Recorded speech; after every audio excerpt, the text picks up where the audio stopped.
Intermittent fasting is becoming more and more popular, and there's a lot of information out there on the topic. But what I intend to do today is simplify all of this information for you into one easy to follow guide.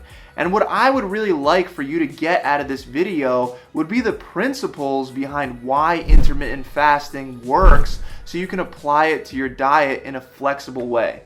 So what is intermittent fasting? It's a way of structuring your eating plan in which you spend a portion of time not eating anything at all or eating very little, and then that's followed by a portion of time in which you can eat quite a bit more than usual.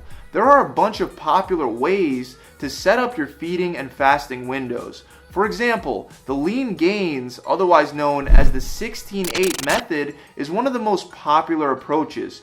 Here you would spend 16 hours of the day fasting, and then you would spend the other 8 hours of the day as your feeding window. In this method, it's usually popular to just skip breakfast and curb your appetite with some coffee and sparkling water. Then there's another one called the warrior diet. Here it's recommended to have an 18 to 20 hour fast and then a 4 to 6 hour feeding period. Another method is the alternate day fast. Here you would fast for one day and then eat more of what you wanted to eat the next day. The last one that I want to mention in this video is the 5-2 diet, which is a form of intermittent fasting in which you spend 2 days at a very low deficit, like under 25% of maintenance, and then 5 days of eating normally.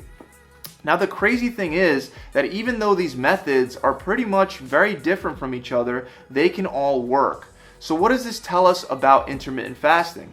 Does this tell us that we can eat whatever we want during our feeding windows and still burn fat just because we fasted? Not exactly. The reason why all of these different intermittent fasting plans work is because by having a period of time in which you don't allow yourself to eat very many calories, you're likely creating a calorie deficit. In case you don't know what that means, a caloric deficit is when you take in less calories than your body needs to maintain its daily functions. This lack of energy causes your body to pull energy from your fat stores to make up for what it's not getting from your diet. It's literally that simple. Combine this with the fact that when you eat all of your food in 1 to 2 meals, you can only eat so much before you start to feel full, and that will create even better conditions for an overall calorie deficit. Now the reason why this doesn't mean that you could eat whatever you want to whatever excess you want to eat it in is because if you eat so much that you take away that caloric deficit, then you won't lose weight. In fact, if during your feeding period you eat so much that you put yourself into a state of a caloric surplus, then you may even put on fat on an intermittent fasting plan. This is the thing that is oftentimes misunderstood and neglected by many people that start an intermittent fasting protocol. What intermittent fasting does do for you is by limiting your eating only to a smaller period of the day, you save calories and have more room for more of those calories to be consumed at once. If, for example, you're only eating 2 meals in the day, you're going to be able to eat a lot more calories during those 2 meals, which gives you guys more room to eat higher calorie foods like junk food, for example. Pretty much a good way to sum up most intermittent fasting protocols is to eat larger meals less frequently. Now that's not taking anything away from intermittent fasting and its effectiveness. I just want you guys to understand the bottom line behind why they work.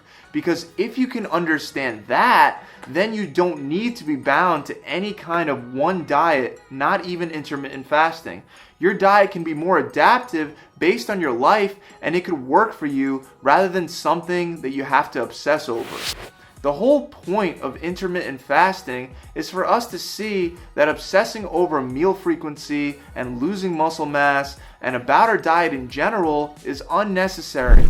However, you see a lot of people doing intermittent fasting, obsessing over exactly how long their feeding or their fasting period is, as if starting their feeding period a couple minutes early will somehow throw off their results. These people that obsess like this clearly don't understand the underlying principle of why the diet works. And that's because it creates an overall calorie deficit.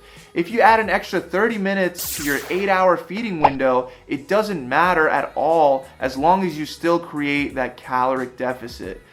To ensure you create that calorie deficit, it's a good idea to track your calories at least until you understand how much of a caloric impact your food choices are having. To lose weight and burn fat at a fast and safe pace, we want to reduce our calories by 20 to 25% for maintenance. I'll include a link in the description for a maintenance calculator you could use to find out your daily caloric maintenance levels.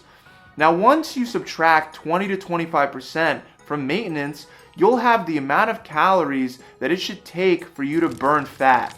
What intermittent fasting teaches us is that we could spread those calories throughout the day however it is that we want.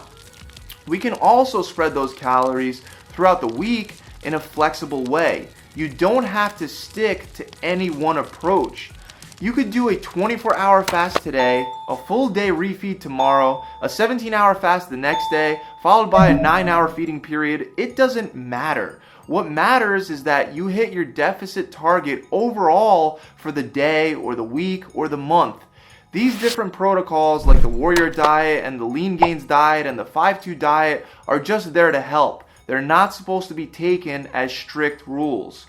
Okay, with that said, I want to give you a couple basic examples of how you can spread your deficit calories across your intermittent fasting plan. Remember, these are just common examples, not rules, and you could divide your calories however you want. The first example is of a pretty balanced 3 meals a day split. Here we would have our first meal sometime between 12 and 2 p.m., then another meal between 4 and 6, and then the last meal between 8 and 9. A balanced split for 3 meals a day would be a 30-30-40 split, in which one of your meals of your choice would have 40% of your daily allotted calories. You can divide these 3 meals in whatever percentages you want. Obviously, within the limitation that you can't go above 100% total. Another example would be to only have 2 meals a day, one between 12 and 2 and one between 6 and 9. And again, you could split up your calories however you want. For example, if you want a really big dinner, you can have 30% of your calories in meal 1 and save the other 70% for meal 2. The last example is very simple. Just have 100% of your calories in one meal anytime in the day.